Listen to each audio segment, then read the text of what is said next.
Good morning, party people. Welcome. Happy Sunday. It is another glorious morning here in San Diego. Oh, Amir, good to see you. Good to see you. Howdy, folks. Welcome. Today we're going to do one of my open office hours Q&A webcasts. Good morning, Surly Dev, too. A warm round of applause for Surly Dev, who moderates the question queue. Without Surly Dev doing this stuff, I would be pulling my hair out. I have plenty of hair right now. I have the opposite problem. I have too much hair. I am way past haircut time, and unfortunately, San Diego just went back into lockdown, the whole quarantine thing. So now I got to go. There's a barber shop near me that has chairs outside, and so we just go, thank goodness the weather's at least nice. The only reason I have a jacket on is just because we keep the air conditioning really cold in here during the overnights. So, Steve, glad you got the slippers. Those are fantastic. Aaron Stellato turned me on to those. I had posted a tweet like years ago, and I'm like, what are the good house slippers that people use for telecommuting? Now, especially with standing up and teaching all the time, about like half my job is keeping Brent with hair since May of 2020. That sounds about right. Oh, not that EBA says, if you did a round of applause, we didn't hear it. Let me go test that. Oh, yep. Okay, hold on a second. Let me go fix that. Sure enough, that bombed out right as I go to get started. There's a bug right now. In my audio deal. Sukhvir says, have you seen the Isle of Man TT in person? I haven't been there at the time the race was happening. I've ridden the course on a trike, on I think it was a Ford engined trike, and done it a couple times in a car. I'm blessed enough to have a client over there that I love working with. It's one of those places where I'd always wanted to kind of go to, but would never been able to go there if it wasn't for the client. It's just absolutely fantastic, and love visiting every time I get the chance to go. Plus, have a good personal friend over there too. Just really love. Shout out to, I don't know if I'm allowed to say his name because there are NDAs involved, so I'm probably not, come to think of it. So the way that the questions work is quick ground rules. Only ask your question once. Ask your question once, it'll go into a queue. Surly Dev and I manage a queue there, and I work through them first come, first serve. So if you want to put your questions in on either Twitch or YouTube, and then we can manage the questions from there, we'll put them up on the screen and work through them one by one in order. So we have the first one out here. The first one is Self-Hacking says, how do you resolve a lock partition deadlock? I have never seen one myself, but let's Google together. Let's go see. So let's see how to resolve lock partition deadlock SQL Server, and let's see what we get. All right, we got right there, we got lock partitioning deadlocks. I have a table with around 3.5 million rows. Lock partitioning is enabled. That's kind of amazing. I hardly ever see anybody doing that. And then do we have an answer down here? We do. Okay, so let's get, let me throw Zoom it in just so that I can see it, so that I can show y'all really quickly. Let me put Zoom it in on and live Zoom running with a different VM than I used yesterday just because we had that fun episode with Max or memory settings yesterday. So Remus Rusanu, who is someone that I deeply trust. Remus is brilliant. He's a former Microsoft developer. Developer doesn't do justice to how smart that guy is. Very, very smart. Says, assuming due diligence, assuming you did the lock investigation correctly, we're talking about lock partitioning. There's nothing you can do but make sure you're running on the latest service pack and CU, preferably on the latest version. So there you go. So I would probably start there. If you have a follow-up on that, like if you have a specific reproducible type problem, I would either post it at Stack Overflow or at dba.stackexchange.com just because it is so deeply technical. And of course, you could always call Microsoft for support, but honestly, I would actually start here before I called Microsoft for support, just because you're going to get access to people like Remus, who you can kind of bypass the support queue. Remus. I don't mention people by name. That's like a total bad habit on stuff like Stack Overflow or DBA Stack Exchange. Never email somebody and go, I need you to answer my question. Just let the process do its work. I am by no means saying that y'all should Google things before you ask me. Actually, that's exactly what I'm saying. You should Google things before you ask me. So let's come back over here. Let's see here. What's next inside the question queue? D-Toby says, I need to find out how to fake living outside the EU so I can sign up for classes. So like right now we've got our Black Friday sale going on, which is like our big thing once a year.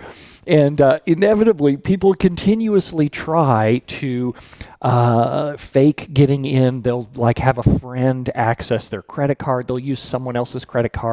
They'll try and use a VPN. And my wife reviews every single purchase. We have all kinds of things set up in our credit card processor and IP address logs, all kinds of stuff, trying to make sure that we don't get in trouble for the EU's GDPR. So it's always heartbreaking when I see somebody work really hard to get around it and we're like, boom, sorry, gotcha. Anyway. Strobel asks, are all of the versions of the Stack Overflow database equally indexed? Yes, in the sense that they don't have any indexes. In order to distribute it as small as possible, I distribute it only with clustered indexes and nothing else. Because if you had a whole bunch of non-clustered indexes, it would just take people longer to download. So just clustered indexes and nothing else. It's up to you to go put in what any indexes you want relative to the workload you're facing. In my mastering classes, what I do is I give you a running workload, and then you have to figure out how to index it and fix the queries based on the bottleneck that you're facing. But there's no one right way to index a database. What it's more relevant to is what are the workloads that your database is facing. That's why you're not finding any examples out there for like proper indexing. Next up, Michael says, are you doing any Slack channel questions? No, for the public webcast, the free stuff, we just stick to Twitch and YouTube because it's just much easier to manage. When I do my live classes, the fundamentals and mastering stuff, I only do questions inside the Slack channel because we don't use Twitch or YouTube for the private classes just because they're free. They're not free. They're not publicly available. So I have to use a separate video distribution channel to make sure that it doesn't go out to the public. Over on YouTube, Steve, look at Surly Dev. Oh, nice job, man. Over on YouTube. That's so good. Damn, Surly Dev is good. Over on YouTube, Steve Earle says, have you ever experienced any malware that has specifically targeted SQL Server? Okay, so look, I'm old. A long time ago, there was the slammer worm. I can't remember if we called it a worm or a virus. But a long time ago, by default, SQL Server shipped with the SA password as blank. Not BLANK, as in just there was no password. You could type in SA, hit enter, and you were immediately in. And a lot of people just don't set things. They just go with the defaults. So like you can Google for slammer worm or slammer SQL Server. Now, I was lucky enough that at the time where I was working on SQL Server then, we had default passwords, so I was just kind of like, I don't understand what the big deal was. I mean, I don't mean that we use the defaults. I mean, we had passwords as a required default in our company. I wasn't a good database administrator then by any means, but at least I just was like, I don't understand how this could possibly screw people. But I heard a really funny story from a friend of mine who worked for Microsoft.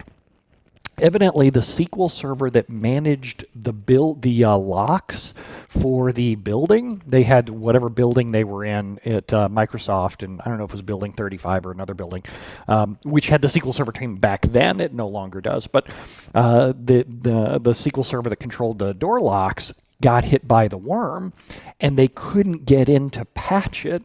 So somebody had to go through and break a window in the door in order to get in so that they could get access to their own SQL Server. Kind of funny how that happened.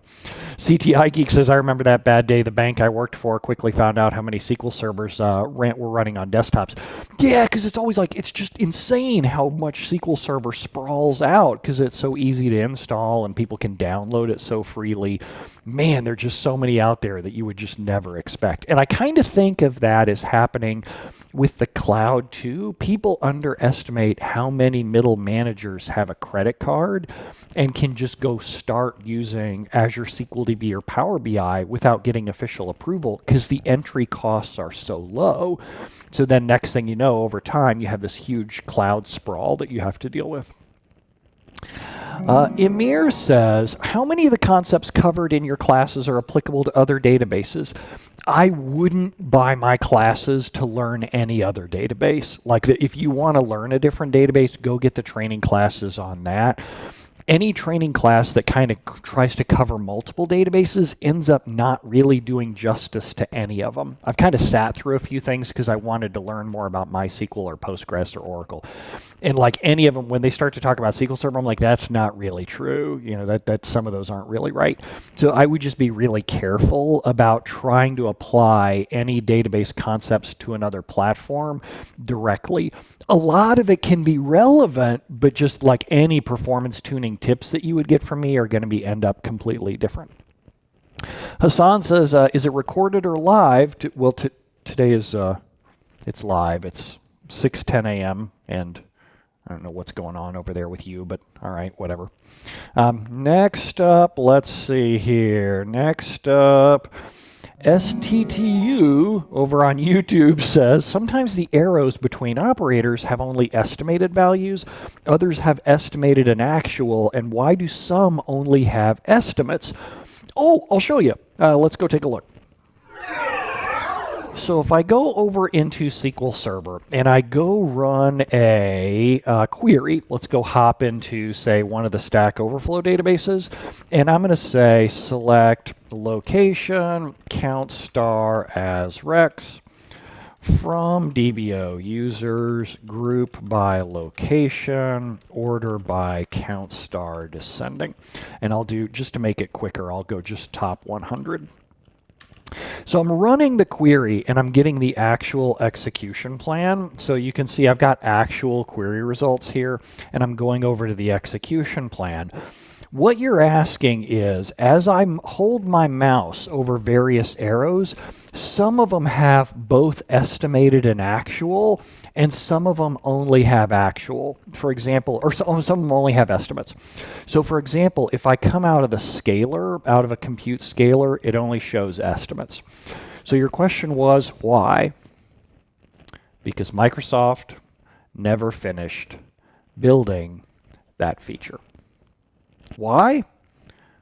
The same reason that you haven't finished your day job, the same reason that your software still has bugs, is that people haven't asked for this, I think, badly enough. And to some extent, compute scaler, all it's doing is adding a new column, essentially, to the result set. So if you looked at the estimated versus actuals on the row, on the one coming in, it's really the same thing as the one going out. So it's probably just because Microsoft doesn't need to solve that problem urgently. Why change something that's been working this way for forever? I'm not saying that they're right. They're just very busy working on things like SQL Server for Linux, I suppose. And that is what it is.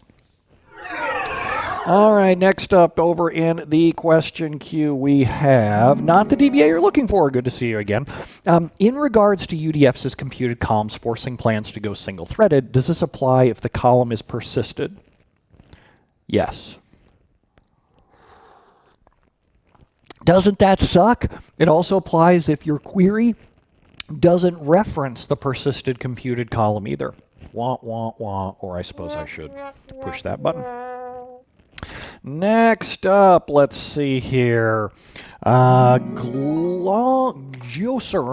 says, good to see you again. In your experience, how often do you find recursive queries? So rarely.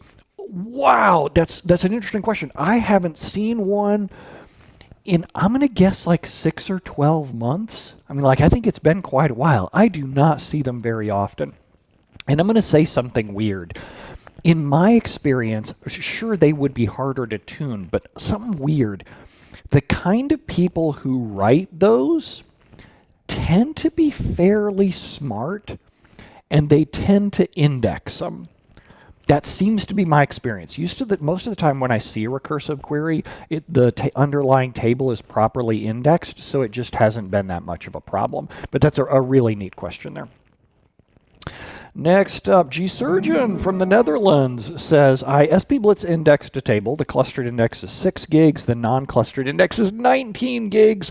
How can it be that the non-clustered index is 3 times as large as all the data in the table? Oh, that's a good question. And I've seen that before too.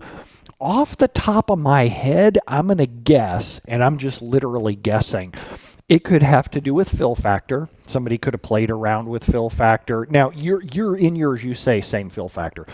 It could also have to do with rows being moved around. For example, fill factor is what you get when you rebuild an index. But just because you have been doing inserts, updates, and deletes over time, I can imagine a scenario where the index has a whole lot of empty pages. What I would check, if you were curious, what I would check is I would check the fragmentation levels, or I would try rebuilding that index to see what kind of difference that makes. Because 3x sounds suspicious to me. Next up, over on YouTube, Lee Markham asks, if you've done testing with SQL Server 2019 data virtualization, what are your thoughts on the feature? I suppose the more that you watch me on YouTube, the more that you know when I'm having to kind of think about what I want to say there to be politically correct. I think it's garbage. I think it's a really bad idea. I think it's really dumb to put SQL Server, which is not known for being inexpensive, to put SQL Server in the middle of your data estate and say that all the queries that want to access payroll, the data warehouse, anything like that, should all go through SQL Server. I could kind of understand if it was a low-cost product, but why would you put a toll booth right in the middle of your enterprise? That seems so strange to me. I don't get why. I get why Microsoft would want to sell it. Hello, that's obvious. Hey, what if we could get everybody to pay for Microsoft for every query that they run against anything? But otherwise, I don't see where that's a great idea. I bet somewhere it is. I just haven't run into that yet. It just doesn't seem to make a lot of sense to me. But there it is. Next up, D. Toby says, earlier this year you did a mastering class in which joined, that was with SQL Bits. I did a class for SQL Bits, a workshop for SQL Bits, and then that way they manage all the registration, they manage all the GDPR type stuff. I love SQL Bits. I adore SQL Bits. This is also why I do all kinds of. Clearly, you don't understand how that feature works. If you're saying that that's how data virtualization, that's not even close. Your idea is good, just the practice of how it works is not true. But D-Toby, that's why I'll continue to do conferences in the EU every chance I get. I love Europe. I love going over there. I love everything except the GDPR. I mean, that would literally bankrupt my company if we had a problem. And I'm like, I just don't need the revenue that bad. So that's why I end up doing it over at things like SQL Bits, SQL Saturday, Iceland. I mean, I've done all over. Who's the other? There's a great one out of Belgium that I really enjoy. Oh, that's going to kill me not knowing who they are. It's a fantastic conference out of Belgium, just run by really top-notch people. But anyway, so that's the end of that. Data mines, thank you. That's exactly it. So Clunky, thank you for and VTOL Freak. Oh, a couple of you knew. Yes, they do a great job of managing the conference. They're professionals. The speakers are great. The material is good. The venues that they pick are great. I just can't say enough good stuff about those guys. Next up, SQL Dev DBA says, Oracle DBA, he's probably calling from his yacht. The engine class helped me a ton with Oracle too, but that's anecdotal, I guess. Good. Oh, that's great to hear. I'm glad. I feel like the how to think like the engine class should be kind of required material for everybody who starts with SQL Server. And when you know that part of databases, it's pretty easy to pick up other stuff as well. So that's fun. Over on YouTube, CW Train says, good to see you too as well. A friend of mine recently saw a client with every feature under the hood on. Are there any pitfalls in doing this, provided that the hardware can stand up to it? So the first problem is performance troubleshooting. The more features that you use, the harder it is to track down the root cause of a performance problem. Some features can do, for example, flush the plan cache with unparameterized queries. Others can clear the plan cache, dump the buffer pool, depending on the way that they're used, like restores with verify only. There are just so many things that have kind of accidental side effects. So I would say as long as you're not having performance problems, it's not that big of a deal. But when you do have performance problems, it's going to be really hard to troubleshoot. Same thing with when the features break. The more esoteric features that you're using, the harder it is to track down root cause of problems. Next up, abused sysadmin. Good to see you again as well. Said, I work somewhere that allowed people to have tons of data in Excel, but when I tried to work with data in SQL Server on my PC, they acted like I was an evil hacker trying to breach their security. Yeah, people often, throw stones at what they don't understand. I know a lot of DBAs who were that way with NoSQL or eventual consistency, and I make a lot of eventual consistency jokes. But I love NoSQL and I love eventual consistency. They're both awesome, but I know a lot of DBAs are like, oh, kryptonite. I'm like, no, if you get to know them and understand them, they have so many cool use cases. It's actually pretty neat. And it's the same thing with, when people first look at Access and then they look at SQL Server, they're like, oh my God, that's so hard to use. Well, it's really not that bad. SQL Ninja says over on YouTube, hi, good afternoon. Why is the query very slow when it is joined with a remote query with a linked server, even though the remote query is very simple? So let's play a game. Let's pretend that every time you wanted to surf the web, you would say to the person next to you, hey buddy, can you do me a favor and open up a website and then just read me back whatever it is that I'm looking for? I want to go see the weather today in Alaska. Can you go tell me what the weather is? Can you imagine how that might be slower than getting up off your lazy rear end and connecting to the thing that has the data that you want? Stop playing phone a friend. Stop asking the person next to you to go look at a website. Go look yourself. And it's the same thing with applications running linked server queries. If you want to slow the query down, connect to the wrong SQL server and go ask it to phone a friend. That's a recipe for bad performance. Next up, over on YouTube, Pierre Letter. Good to see you. Pierre says, multiple source instances. What would be your recommendation for a readable secondary for BI? Readable log shipping. I get so excited to say it. Bingo, that's it. That's done. I have a blog post about this, actually. So I have a blog post that says, readable replica cost, I think it is. Site brentozar.com. Let's see here. Maybe cost of a reporting server. Cost reporting server. Yeah, there you go. If you search for the cost of adding a reporting server, I talk about inside there what the costs of the additional technologies are, and people think it's just the licensing, but it's all the troubleshooting and the complexity and what happens when it breaks. So I'm a huge fan of log shipping as a readable secondary. It just absolutely works wonderfully. Next up, go over there, hit the right button there. A hero says, any hope we will be able to buy the recorded classes over in the EU using the same distributor that you sell the consultant toolkit to us? Not really, no. So the problem with that, it's easy with the consultant toolkit because I can give you an exe. The problem with my recorded videos is, I know what y'all do. You copy them around to all your friends, just like you do with music and adult entertainment. I know you're not paying for it. I know you're just copying that stuff around. And if I do that with my training material, yeah. So unfortunately, I'm not able to do that. I would love to do that. It's just not going to happen anytime soon. Next up, reasons I can't ever work for anyone else. Next up, CW trained Brent thinks I have friends. Hassan says, sometimes I find locks on an insert due to select query on some other table. The victim is not the select query. How does this happen? Oh, I have a blog post on that too. I'm going to search for Brent Ozar select win deadlock because I think it's, there you go. Concurrency week can selects win deadlocks.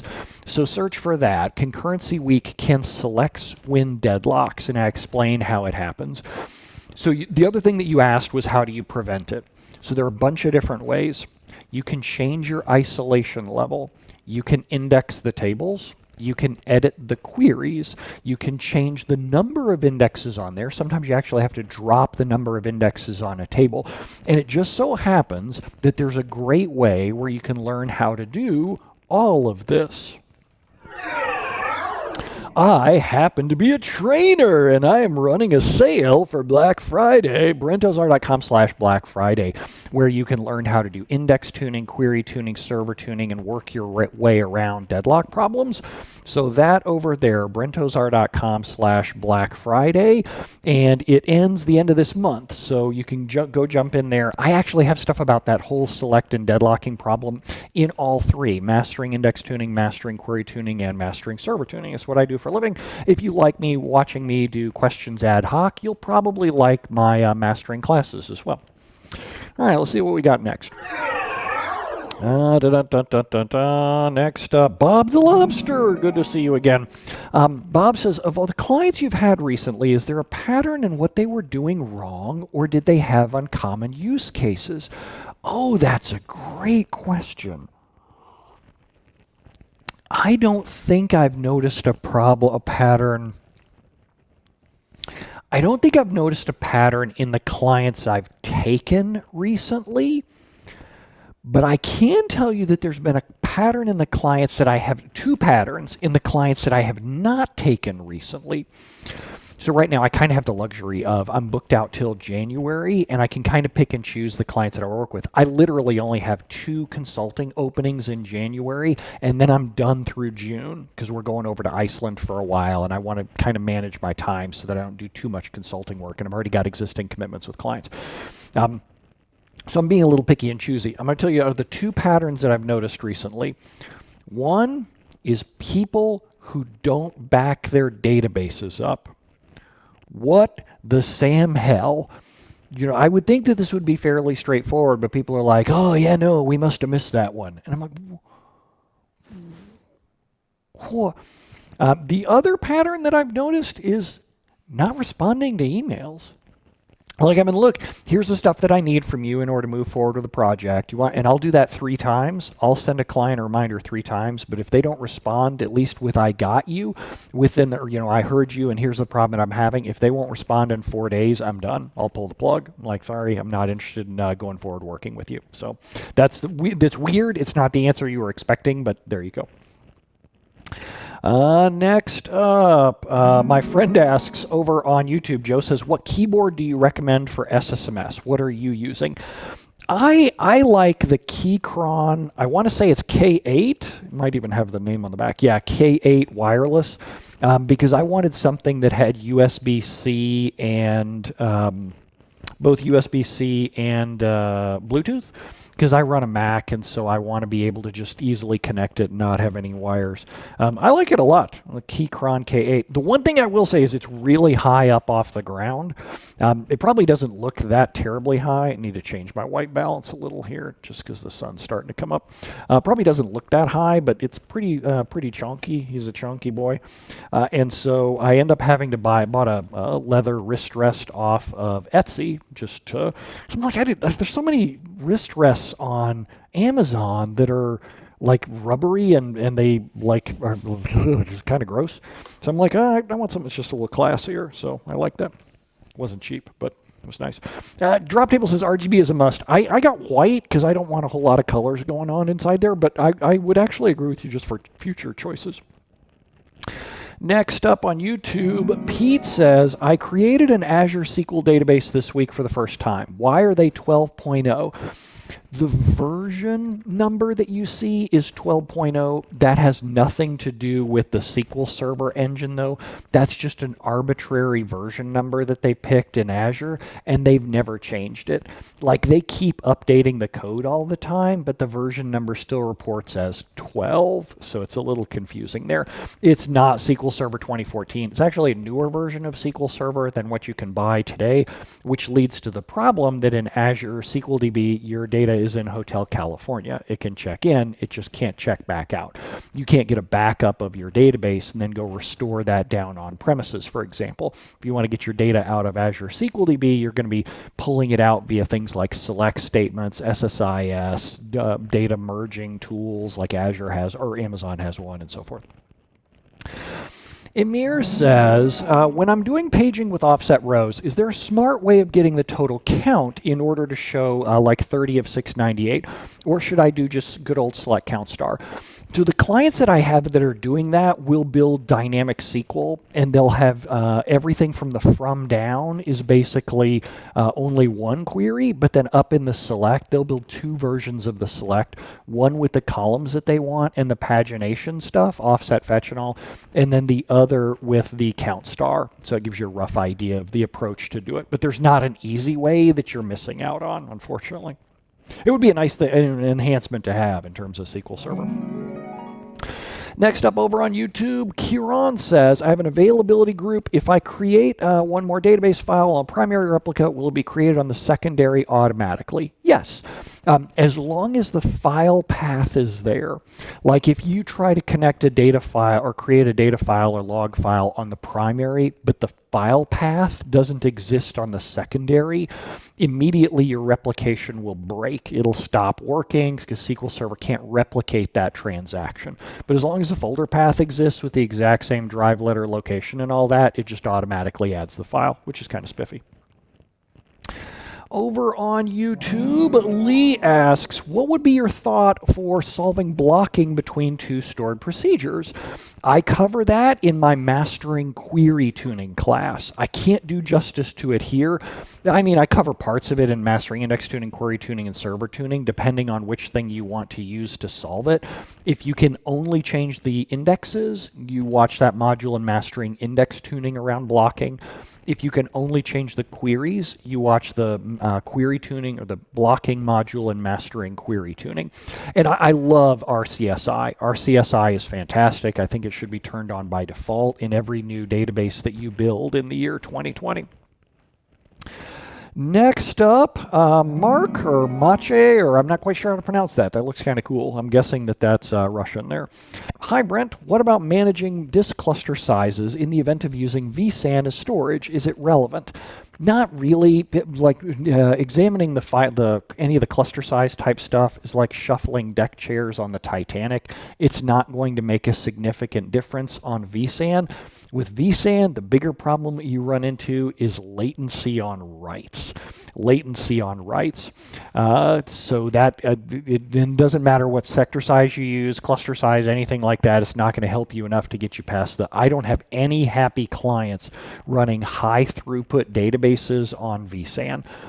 I have clients using really tiny databases, think like 10 gigs or less, and nobody really cares about performance, like it's a utility database. That works fine, but when you try to get into front a website, for example, that's where it kind of falls apart.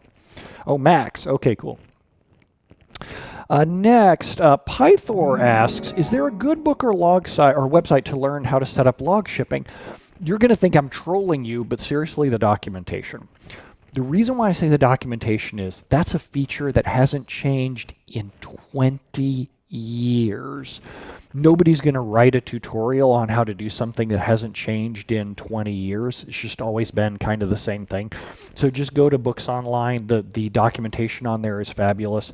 A lot of people who end up setting up log shipping, end up using a third-party backup product, Quest Lightspeed, Redgate SQL Backup, Idera SQL Safe, and those have their own tutorials that are going to be different because they're different apps and commands in order to set it up. But I would just start over on Books Online and go from there. Next up, over on YouTube, WRTKO says, hi, what's the best practice to drop empty NDF files? Can this be done on a monthly basis, or is there a better approach on maintaining partitions in separate NDF files? So this is kind of beyond what I could go into here. I would want to know a lot more about why we're creating and dropping NDF files, why we're partitioning on a monthly basis as opposed to something maybe a little bit larger, how much we're keeping, whether storage is moving. The reason why you're not finding good answers out on Google is because this is so architecturally specific to exactly why you're partitioning, what kind of storage you're using, and why you're having trouble dropping those files. Like dropping a file after you clear out the partition should be instant, should be a total piece of cake. So there's something else interesting at heart there. That's where the consulting starts to come in though. Next up, Simon says, my friend theorized that one could create a NoSQL database using SQL Server 2019 using JSON objects. That's absolutely true in the same sense that you could create a public toilet using a series of Rolls Royces. You could have people go buy a Rolls Royce, open the door, and go pee on the seats. But that doesn't seem like a very cost-effective way when there are much cheaper solutions for public toilets that don't involve peeing inside fine leather, or what's the word, begins with a C and it's not Corinthian. I forget whose leather Rolls-Royce uses, which cows. Don't say cow, it begins with a C, but yeah, there's some kind of leather that begins, dang, that's gonna drive me crazy. Drop Table, interesting. I'm planning on attending, Drop Table employee says, I'm planning on attending your mastering class Theft Month. Theft Month? Theft Month. Are you stealing my classes? Didn't we just talk about this?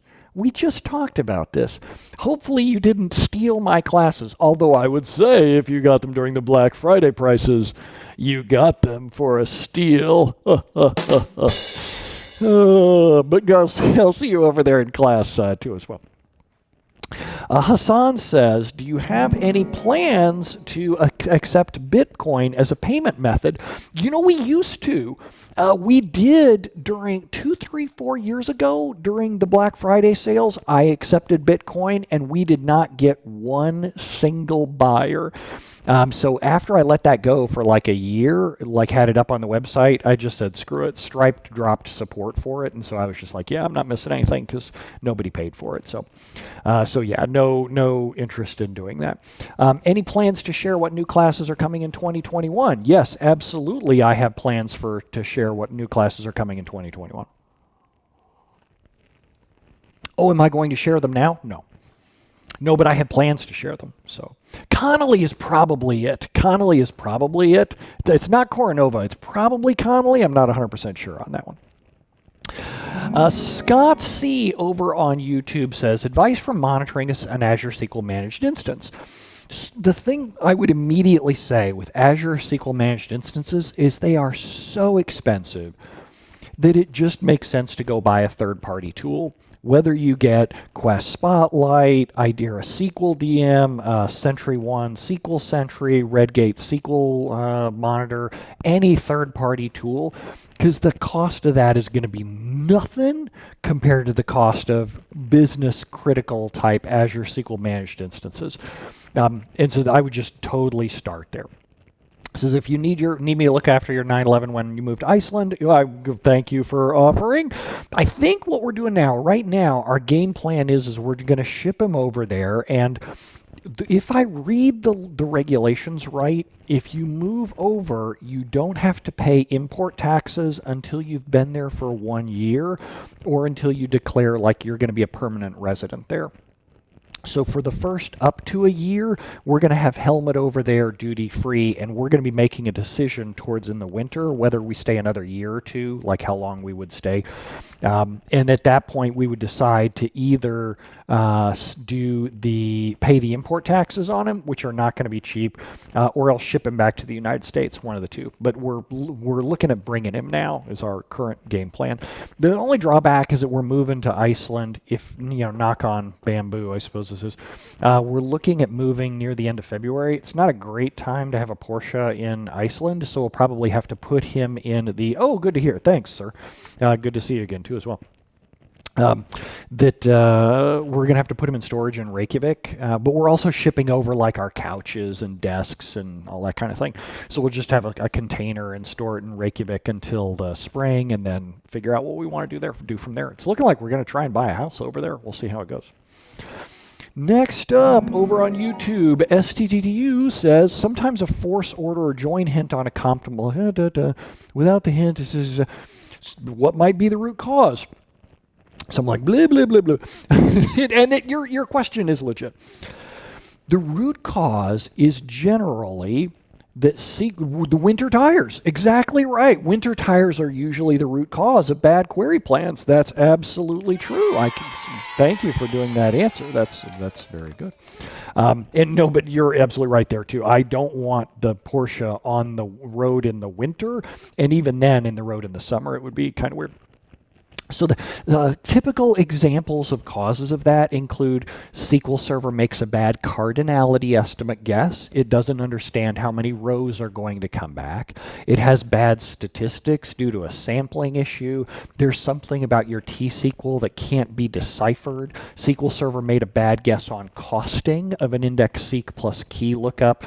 There are tons of them, and I talk about them in my mastering classes. I talk about them in my mastering query tuning classes. I actually start about it in the fundamentals of query tuning classes, come to think of it. So in the fundamentals of query tuning classes, I give you examples. I know because I just finished the fundamentals of query tuning class on Friday. And if you go by the recordings, you can get a recorded class season pass for like $195.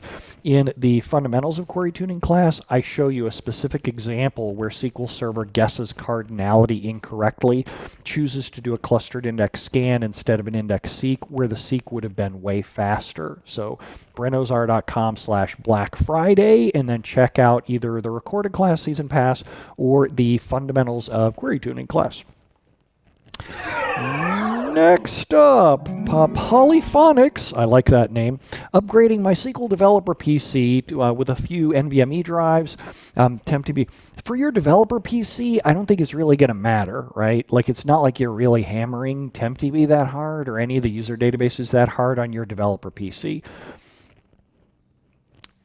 We both know what files you really hit hard on that PC, and it's not the SQL Server. You should also encrypt those drives. Next up, Broteen says, hi, I'm not sure what the procedure is, but I just started learning T-SQL and BI. I'm studying interview questions. Am I on the right track? So it's really tough to give career advice when sometimes people will think that they're following the money. They're like, oh, this career makes a whole lot of money. I should go do that. Make sure you're also kind of in love with the work that you're doing. Don't just go think that you're going to be happy doing this kind of work. Not everybody is cut out for this, and I'm going to give you this advice because I started doing development work and I sucked at it. There's a good gold mine at the end of the rainbow for people who do development, especially these days. You go to work for Facebook, Google, Amazon, any of those, Netflix. You can make $500,000 a year. The thing is, you've got to be kind of good at that, and you've got to enjoy it. Like me debugging, I want to break a bottle and smash it over my head. I just do not like debugging at all. So just make sure that it has something to do with what you like to do. Don't just, read it, say, hey, somebody told me once to read this book and do it. So next up, Joe says, my company's using one stored procedure to execute 100 other procedures to create 100 tables every day. Are there better alternatives? Sure. The thing is, though, I would want to know more about the problem you're trying to solve, like what led them to that point. The other thing I'd say is, just from a career advice kind of perspective, is make sure you're solving a pain point. Is somebody complaining about those stored procedures, or is it just you? Are the users going, oh my God, this thing is just garbage, it's terrible, it doesn't work right? Make sure that at the end of the day, you're going after something that will make people happy who pay your salary. Otherwise, there's a term for it, and I can't remember if it's bike shedding or yak shaving, or like that you're just trying to make performance better or change a method on something without understanding why it's in place. Just kind of leave it there and say, okay, this is what it is. Now, what can I do that will make me more money at the company or make people happier? And they don't usually really care how you get things done. There's a great XKD comic about it. XKCD... Never ask, oops, my battery died off on XKCD, never ask how, I think it is, yeah. So if you search for XKCD, never ask how, I'll let you read through that. Oops, let me move it over just a little so that you can see, get it in there just right, there we go.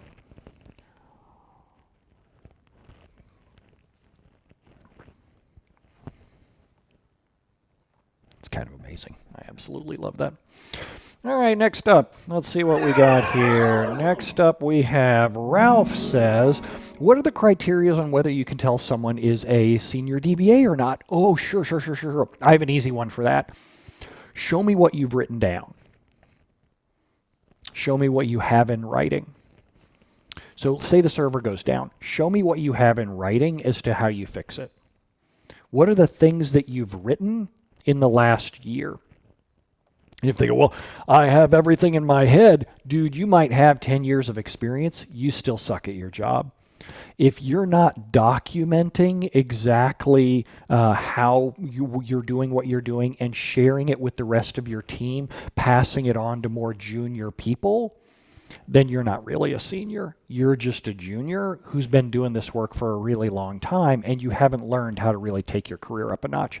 That, for me, like immediately nails it, because the senior database administrators get so excited to share the things that they've written off. I got this checklist on, what we do during a failover. I'm so proud of it. And they just love showing it to me. They get so excited. So that's my criteria right there.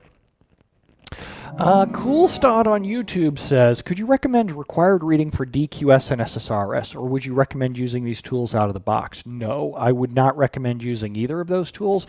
Generally speaking, if something hasn't been improved in the last several years, I wouldn't bet the farm on that. Whether you're talking, I like that experience, Junior. That's very good.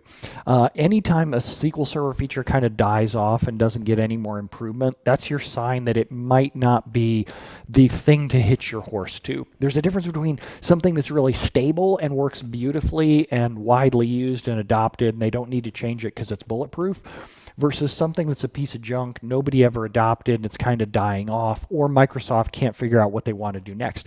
DQS, I'm going to be honest, piece of junk, wouldn't go into that. SSRS was cutting edge when it came out, and then Microsoft forgot it for like 20 years, or 10, 12 years.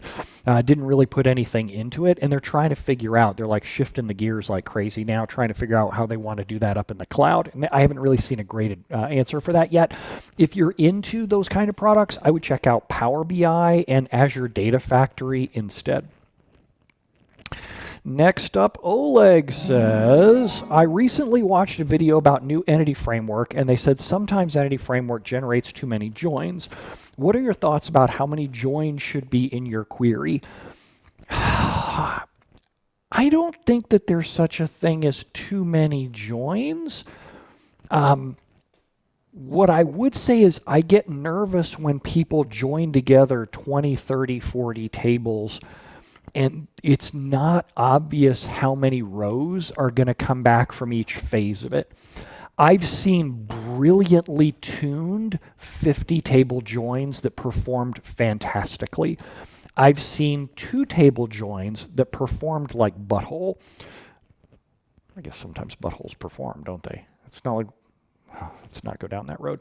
So I wouldn't make any judgment call based on that in terms of the number of joins. It seems like an odd thing to even complain about. Because after all, like, what if you need data from 10 different tables? What are they supposed to do? Like, pull it out of their butthole? See, I kind of called back there. Walden Leverage, good to see you. Leverage, so good to see you again, says, for the select deadlocks, you can take a hammer of the problem and use set deadlock priority. No, no, no, no, no, no, no, no, no, no, no, no, no. No, no, no, Walden. No, you should be ashamed of yourself. Walden, let me tell you the trick. Walden, you haven't learned this yet. But whenever you want to give an answer around here, what you need to do is say, my friend told me. Never, ever give an answer in here. Always say, my friend told me. That way, when the answer turns out to be incredibly bad, we can make fun of your friend instead of roasting you specifically. But Walden, and I like you because you show up a lot, and I need every single attendee that I can get. It's just like you, me, and my mom at this point. Do not teach people how to use set deadlock priority, because guess what they're going to do on every query that they have? They're going to copy paste that as the first line in their template, set deadlock priority high. And then instead of a bunch of people showing up to a gunfight, you just got a bunch of people showing up to a nuclear weapons fight. And it's really the same problem. So I'm not a big fan of that. Next up, Sven says, using SQL for time series data, is that a good idea? I have a Stack Overflow question about this. Somebody said, like, what's the best database to use? Generally, the best database to use is the one that you're most familiar with and has the lowest price for the kind of data that you want to work with. So if SQL Server was the only instrument that you knew, then I'd say, yeah, sure, you should play the SQL Server trombone. But if you know other instruments, you may want to look at other platforms. Like I personally would never store time series data in SQL Server. It's just an expensive place to do it. And there are time series databases that are free, so I would start there instead. Next up, Paul Phillips over on YouTube says, I'm migrating from SQL Server 2005. Is it best to use an upgrade path to simply migrate to a new database and rebuild everything? Backup and restore. Restore over onto the newest version that 2005 supports. I don't think it's been so long. I mean, 2005 has been unsupported for like 5 years at least. Whatever the newest version that you can restore directly to, I don't know if it's 2012 or 2014 or how that works. Do a restore over there, take another backup, and do a restore over onto 2019. But yeah, that's terrible. And it just, yeah, I want to go on and on that one. Next up, WebTrax asks, if there's already replication and now we need to add log shipping, do we need to break replication? No. The replication and log shipping don't have anything to do with each other.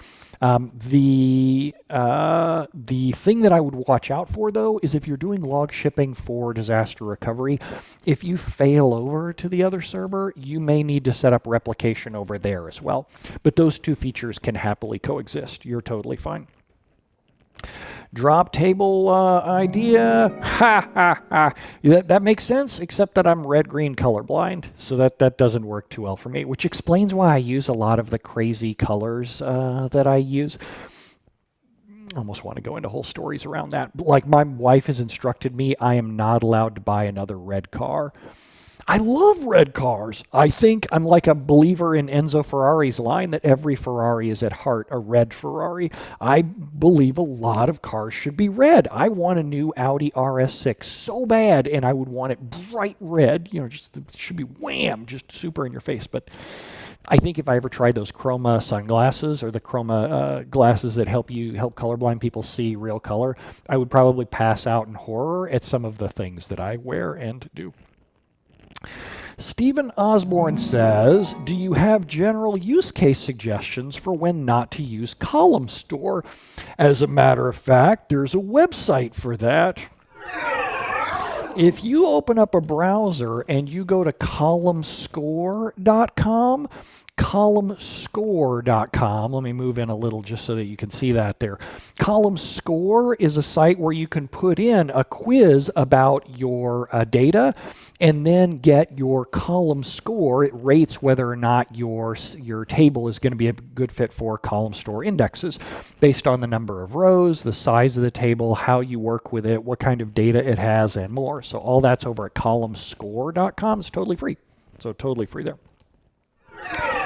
Next up, Dtovi says, I have several SQL servers. Do you think it will be a good idea to amalgamate them to one server with high availability? The problem there, you nail it with assuming the databases play fair. I'll give you a great example. When I was a database administrator, I tried to consolidate several SQL servers down to one. One of the databases was a third-party application doing web filtering. Every time somebody in the company visited a website, we would get a line into the database showing what web page they visited, what machine they were on, and all that. It had the worst queries you could ever imagine. Now, it never mattered before when it was on its own server, but when we centralized it with everybody else, that thing dominated the buffer pool 100%. Nobody else could get any data cache whatsoever. So you just have to be really careful about merging in databases that used to be okay on their own, in that people didn't complain about them because it wasn't a front-end user-facing server. But then if you try to host any other database on the same server, things go to hell in a handbasket. Old B says, what would be the correct way of patching SQL Server instances on a cluster and a lot of logship secondaries, data warehouses, etc., using the same version? Generally, development, QA, disaster recovery, production. So do that again. Development, QA, disaster recovery, production. I go through them in that order. Then when we get to the point where it's production, it's secondaries first, leave it there for a while. After the secondary has been up on that version or patch level for, say, 3, 4, 5 days, then fail over to it, but leave the old primary on the old patch level. Again, leave it there for 3, 4, 5 days. Make sure that the new build is working okay with your workloads. Then patch the former primary. So there you go. You can rewind that if you need to get that back out in the same thing. Or back out, right, take notes on it, whatever. AJ White says, a friend's company wants I like that. That's good, a friend's company. A friend's company wants to consolidate 3 databases into one using synonyms. Do you think there's value in exploring? Why? Why? What do they gain at the end of that? That doesn't make any sense. I don't understand why they would do that. So I would even step back and go, just what's the problem that they're trying to solve? And that is probably not the right way to solve that problem. So let's see. I'm AJ, says, I see a lot of usage of SP Prepare in my organization. How is it different from SP Execute SQL? That's a really good question. I don't actually know. I don't know anything about SP Prepare at all. Like nothing. Absolutely zero. So that's a great question. I would ask that on dba.stackexchange.com, because that's a really good kind of question that people will be able to give you good detailed answers on. I'm just not that guy, but I'm interested to see the answer myself because I just don't know. Michael says, being a fan of being roasted by Brent Ozar mean that SQL Server is right for me? I would think so, or I would say it. If you like this kind of stuff, then you'll like the Microsoft SQL Server community because it tends to be pretty fast and loose, sharing everything. You know, it's very pro open source. Nobody's trying to hide their light under a bushel, or if they are, they're just not successful long term in the SQL Server community. So let's see, next up, G. Dionfrio, good to see you. Any suggestions on a certificate to obtain on SQL Server on premises? I assume you mean like a training certification. I wouldn't say so. I'm not a fan of Microsoft certifications the way they exist today because it feels like they don't measure the kinds of things that production data people really do. They measure marketing stuff. They don't really measure what the people actually do in their day-to-day jobs. So I'm not a big fan of those certificates as they are today. All right, we've been going at this for like an hour. Let's stop here and take a 5-minute bio break so that we can all go refuel our espressos and whatnot. 5-minute bio break, and when we come back, I'll continue working through the question queue. Let's see, we got, looks like we got like half a dozen inside there already. So I will see y'all back in here in 5 minutes.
All right, welcome back, party people. So I am fully refreshed now. I have fresh espresso.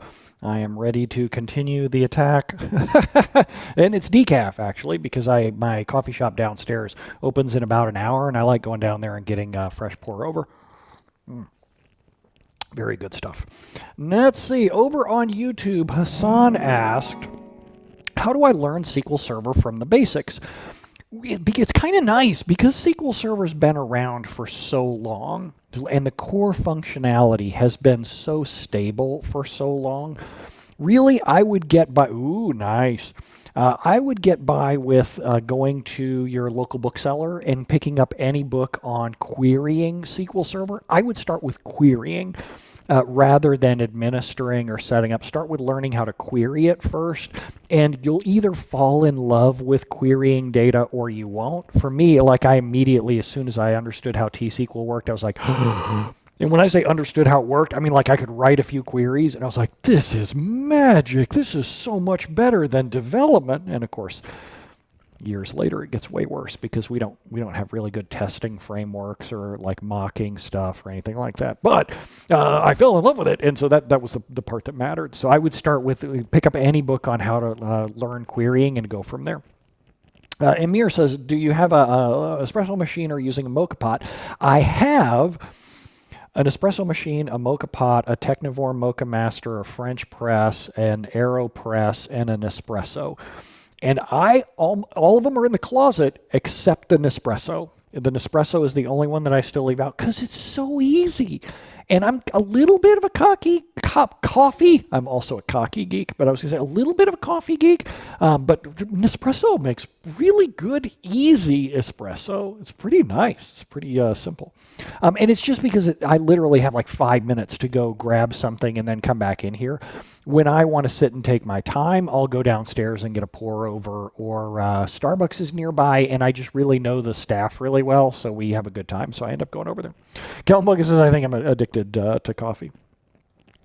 My friend asks, Gladstone says, can we force SQL Server to use Columnstore instead of a primary key when updating a SQL statement? When you say doing an update, if you update data, you have to change all the copies of the data. So if you're saying when I run an update, you have to update everything. You can't just only update some copies of the data. If you're saying I am updating the query and changing it, can I change SQL Server, which index SQL Server uses? Absolutely you can. Yes, totally you can. Power BI, I don't, but you can.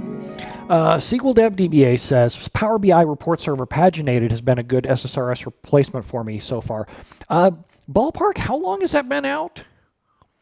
I want to say it's only, is it like 6 months or something? Like it's pretty new.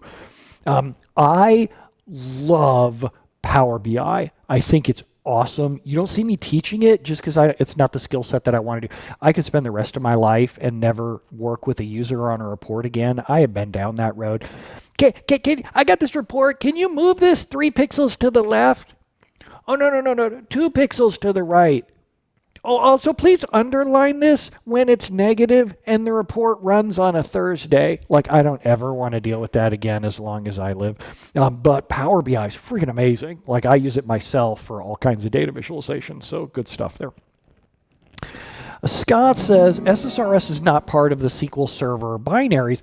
Joe, you're simply incorrect there. I use it on a 2 terabyte database. It works great. Now, if you try to pull the whole 2 terabytes down locally, you're going to have a bad time. The same thing with SSMS or any reporting tool. Scott says SSRS isn't part of the binaries. That tells you where Microsoft is going. I don't agree, actually, there. Just because they took it out of the binaries or they put something else in doesn't really mean anything. What that was for was because they couldn't do Linux or SSRS on Linux right away. That was going to take all kinds of work. So looking ahead, they had to peel out the database engine installer from things like integration services, analysis services, reporting services that may not work on Linux right away, just so that they could focus on shipping the engine separately. So I agree with you that reporting services isn't the future, though. The only thing I'm saying is just don't use that installer advice as to where they're going, because they did the same thing with Management Studio, too. Joe says over on YouTube, that icon still just kills me, Surly Dev. You are amazing for doing that. A warm round of applause for Surly Dev, our moderator, who makes this so much more enjoyable for me to do at least. Joe says, what's the best way to understand a complex SQL query statement? That is such a good question because I have to do it all the time in my job. What I'll try to do is write out in English, what is this thing trying to accomplish? I'll actually write out, and I don't usually do it on paper. There are times when I understand things better on paper if I write them for some reason. But I'll say in Notepad or whatever, okay, first we're going to the users table, and it looks like we're only getting the users from California. Then it looks like we're going to the sales table, and it looks like we're fetching this. And I'll literally talk it out and write out what it's doing, because I find that the longer the query is, the more I have to be able to jump back and forth in my notes to understand what was going on. Then I'll usually turn that into a comment, and I'll put it right above the query, and I'll say, Brent, and here's the date. Here's what I think this query's doing. You tell me if I'm wrong. And then I'll leave that in there as a comment so that if I give that back to somebody to do performance tuning, they can read and go, oh yeah, he's on the right track, or no, he didn't understand. Plus it helps set the tone for other people on my team that you better freaking document your queries. And I'm not saying that for Richie. Richie's the only other person on my team. Richie's my developer. But usually the problem that I have to deal with is I have to document my complex queries for Richie. Okay, here's what I'm trying to do inside this. And then he fixes my queries and makes me look like a superhero because he's way better at that. And the Optimist says, isn't SQL just as understandable as English? It should be. Where you run into problems is people will do a join and they'll say where object type in 3 or 4 and exists, select star from config where state equals Carolina. And you're like, I don't understand how these things connect to each other. So that's where the writing that out kind of helps. And besides, you've read emails just like I have. Some people's English is not, and I'm not talking about people who learn English as a second language. I'm talking about people who can't type worth a damn. So. Next up on YouTube, Coolstead says, I wouldn't use DQS. We mentioned that a little earlier, so I'll skip over that one, but I wouldn't recommend using DQS today. I would find something better instead. Abused sysadmin says, you make the third colorblind database administrator that I know of, but those are the only people that I know who are colorblind.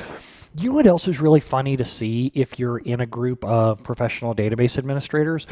Check to see how many of them either dropped out of college or have a computer degree that is completely unrelated to computer science. I mean, like not even close. Especially people who are really good at database administration. And I'm going to give you just a few examples from my own friends. Kendra Little, Microsoft Certified Master who works at Redgate, her degree was in philosophy. Jeremiah Peshka, if I remember right, his graduate degree was in English. Now, he's since gone back and got a master's in computer science. But that, like a lot of people that I know, don't have any formal background in computer science. And I've always found it really funny that, and a lot of I dropped out.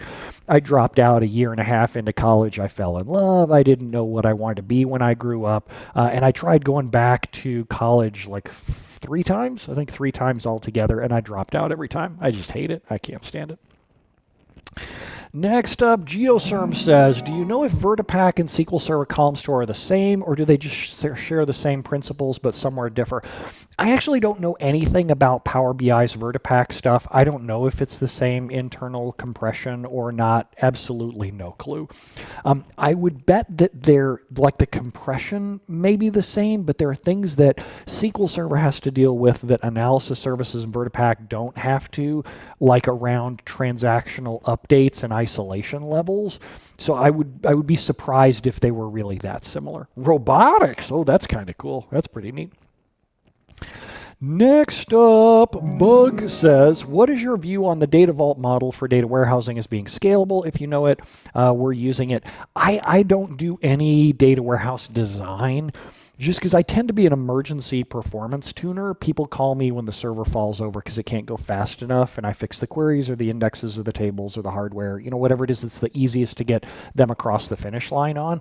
So I don't have any view on it whatsoever. The person I would ask is Andy Leonard on Twitch. If you join Twitch, because I'm streaming to both YouTube and Twitch, if you look at Twitch and search for Andy Leonard SQL Server, he does a live stream fairly frequently, and he'd be the person that I would ask because he has a much more enterprise data warehouse view or access than I do. Next up, Venkat over on YouTube says, good morning. What should be the developer's perspective while moving from 2012 to 2017, 2019? Go get a book by Itzik Ben-Gan. Itzik Ben-Gan, and you're going to be like, how the hell do I spell that? Just like it sounds. If I'm going to go to Amazon, just because that's where I buy all my everything today. I don't know why I just didn't type in the .com. If you search for Itzik Ben-Gan, Itzik has a series of T-SQL books. It's not this one. I like this book a lot, but this isn't for developers who are trying to learn for 2017, 2019. The ones that you want are these two, the T-SQL fundamentals, not T-SQL windowing functions. He's got another one called T-SQL querying. But read the descriptions and find the one that you like the most, and he will teach you how to write more modern T-SQL. I don't teach how to write T-SQL from the ground up. this guy does, and he does a phenomenal job. Just the books are like 5, 6, 7, 800 pages, and they're fantastic. Next up, let's see. My friend over on YouTube asks, Kiran says, what are the 5 most important parameters to check when performance tuning SQL Server for quick resolution or performance issues? Well, as a matter of fact, I teach that in my Fundamentals of Server Tuning class, which happens to be on sale this week. So if you go over to brentozar.com/Black Friday, you'll be able to learn things like the most important performance tuning techniques. I wish that I could teach you that inside the span of like 30 seconds in a question and answer thing. But obviously, if it was that simple, I wouldn't be rich from selling training classes. I'm not really rich, but I do okay. Not too bad. But brentozar.com/Black Friday. Only do the sale once a year. It's by far and away the biggest discounts that I do all year long. So the one that you would want to check out is my Fundamentals series, especially around Fundamentals of Server Tuning. Next up, STTU says, I'm using an AG secondary for running large reports. Some require a last run date to be updated. Is it good or bad practice using a linked server to go back to the primary? So this is tricky. What? Okay, so earlier in here, I'm pretty sure that I talked trash about linked servers. But what you're talking about is a perfect use for linked servers. What you're talking about makes perfect sense because you're going to say an update and you're going to have a primary key of a table. You're going to pass in where ID equals 1, 2, 3, 4, 5. So it's going to be extremely easy to execute and lock just one row. So as long as you're only locking one row and you're changing just one thing about it, then this isn't a bad use case for linked servers. To guarantee it's going to work well, I would call a stored procedure. Call a stored procedure on the remote server. That way you can guarantee exactly where the work is going to be done, who's going to, like, whether no tables will get scanned, things like that. So that works okay. Next up, Jadon says, a friend of mine has a client who does a massive use of functions, all of the types. There's very long stored procedures with those functions inside. What's the strategy? When you want to motivate somebody to do something, there are 2 ways to do it. There's the carrot and the stick. If you want to get a horse to move forwards, you can either dangle a carrot in front of his mouth. This is called positive reinforcement, encouraging him to go somewhere. Or you can take a stick and whack him on the back end. That's called negative reinforcement. Sometimes that'll scare the horse. Sometimes the horse kicks you between the legs. That's a price that you learn to pay when you're using negative reinforcement. So you have to decide what's going to work better in this case. In order to do negative reinforcement, you have to have authority and responsibility. You have to be able to say, you all have to change this. If you're a consultant and it's the client, you have no responsibility at all. Like, you're able to just walk away, and it's not, even though you might be in trouble if the thing doesn't go fast, you can't give someone negative reinforcement. You have to learn how to use positive reinforcement. And the way that I'll do that is I'll take one of their queries that sucks, rewrite it, like inline the scalar functions, and I'll lay them both down on the table and go, watch this. I'll run them both, and I'll say, see how much faster this version is. Now, I've rewritten this for you. I've done it one time to show you how it works. I've commented the whole thing out, showing you what you need to do to rewrite it. This process, I'm going to tell you to do the next time you bring a query to me and it's slow. I'm going to say, okay, remember that process we did on sales, 14 or whatever it is. You'll have to rerun that same process to go get rid of the scalar user-defined functions. And then that way, they know what they have to do. And I love that process because the project managers also see what I did, and they can say to the developer, whoever, yep, you got to go through and redo that. That's positive reinforcement instead of negative reinforcement. Oh, Erica's here. Good to see you, Erica. Next up, Old DB says, say I've got a database with thousands of indexes on thousands of tables. Where does one begin tuning such an environment? SP Blitz Index, and I show you how to use it in my Fundamentals of Index Tuning class. In Fundamentals of Index Tuning, I teach you what you need to do and what order you need to do it in, like which tables you need to do it to. And then in Mastering Index Tuning, we continue to take things up a notch. So that's my Fundamentals of Index Tuning class and my Mastering Index Tuning class. Next up, JR says, hi Brent, I found a weird error this morning. The server admin increased the size. That somehow triggered a permissions error. Those files were inaccessible. Have you seen this? Any thoughts? I know this is going to sound really strange and hard to believe. You think that I know every error number by heart, and I do not. I'm not quite that good. Have I seen situations where people change the storage and data files and log files drop offline? Oh, hell yeah. I've seen that so many times I have the burn marks to prove it. But one specific error number, I can't help you there. Your best friend will be Google as opposed to Bing. Max says, what's the model of your desk? It is a Next Desk Terra Pro, I think it's called. And I think I responded over in the YouTube comments too.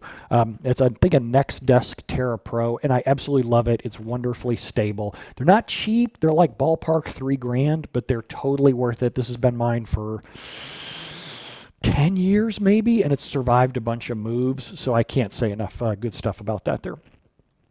Schwingy says over on YouTube, I work for a primarily Oracle shop that uses a good number of triggers. The only good number of triggers is 0. I just have to kind of say that because it's a funny joke. I actually don't mind triggers. We have a decent number of relatively... Stop using decent. They're decent and good. These numbers don't mean anything. Small, that's... It doesn't mean anything. You got to put numbers on there. Would you have any thoughts on triggers with Microsoft SQL Server? If you're kind of like a carpenter, there are a whole bunch of tools that are laid out on your desk. And you can choose from any of the tools. There are hammers and screwdrivers and saws and scissors or whatever else. I don't know what carpenters use. There are all kinds of different tools that you can use. It's a matter of, are you using the right tool for the right thing? Triggers can be a great tool for specific things, and they can also be a terrible tool for other things. So I wouldn't really judge just based on triggers there alone itself. Single FTP says, watching you, Tara, and Eric recite trace flag numbers by heart is interesting. I do know a lot of trace flag numbers. I just don't know a lot of the error numbers as much. Coda says, I want to learn SQL tuning. Any suggestions? Well, of course, there's my classes. All of my classes out there are on sale right now during Black Friday. So totally that, or the blog. If you're just getting started, watch my past videos. I have hundreds of hours of videos totally for free on YouTube. Start there by all means. Next up, Joe asks, is it possible to output a query results automatically on Excel? Oh, so it is, but from a production standpoint, that's not something that I would want done on the server. If you Google, you will find ways to do it. They are all horrific in terms of security and permissions issues. What I would do instead is I would use a tool that will connect and run dump queries to Excel for you. SQL Server integration services, reporting services, Power BI all have export to Excel functions. Even Azure Data Studio will output to Excel for you. So that's where I would go more on client side. Even PowerShell, you can use PowerShell to go run a query and dump data out into Excel if you want, but don't do it on the server itself. Next up, Simon says, that's pretty good. And he probably hears that all the time, and he probably wants to punch me in the mouth. Probably wants to punch me in the mouth for other reasons. That's my viewers. Says that I've been playing with time series table formats. Recently, I found that Columnstore is smaller than row version, even though row version compression is enabled. Yeah, SQL Server's row level and page level compression isn't that heroic compared to Columnstore. Columnstore compression is baller, is much, much better. Next up, Simon says the other observation is that, so let's ask questions. So ask me questions instead of making observations. Let's go from there. You can go ahead and ask a question and we'll go. Joe says, Do you have any advice on how to work less and increase impact? I've blogged a lot about that over on my personal blog. So my personal blog is ozar.me. If you go read over at ozar.me, that's where I blog a lot of my like personal productivity advice, career advice, building a consulting company, doing marketing, blogging, all that stuff. If you hit my favorite topics, I've got a whole slew of stuff. Cars, of course, very favorite topic. And then productivity down there, all kinds of stuff over there at ozar.me, because I'm with you. I am all about working less. Absolutely. Next, we have over on YouTube. Do you know why some situations, SQL trace or X events, traced events like statement completed, considered a return empty column on statements, which actually returns it? Nope, I have no idea. Absolutely no idea. Got me on that one. Next up, is there a good source for sample graduated queries to practice on SQL Server? So what are you practicing? Are you practicing how do I write a query or how do I fix a query? If you're asking how do I write a query, I would say go get a college textbook. There are college courses out on all kinds of different databases, and they'll give you sample databases, they'll give you problems that you have to go and solve. They're like $50, and then that way you can see what the answers are. They'll give you homework instructions. If you're trying to fix queries, go to data.stackexchange.com. So we'll go to data.stackexchange.com. This is where the public can go run queries against Stack Overflow's database.